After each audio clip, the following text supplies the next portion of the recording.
Assalomu alaykum. Bugun sizlar bilan nonushtaga chiroyli taom tayyorlashni o'rganamiz.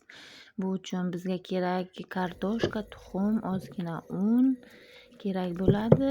Kartoshkani qirg'ichdan chiqarib olib, tuz sepamizda.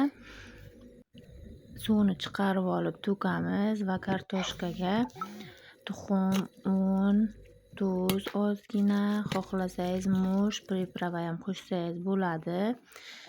Taxlab olib, tabaga yog'imizni yaxshilab qizdirib olamizda, kartoshkamizni solamiz va forma berib olamiz. Chiroyli qilib forma bergandan keyin ikki tomonini qizartirib pishirib olganimizdan so'ng pomidor va sir qo'yib ozgina dimlaymiz tabaga.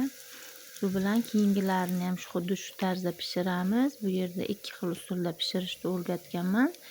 Xohlasangiz kartoshkadan ko'proq solib, ichiga pomidor va sir qo'yib ham shunday chiroyli qilib pishirib olsangiz bo'ladi.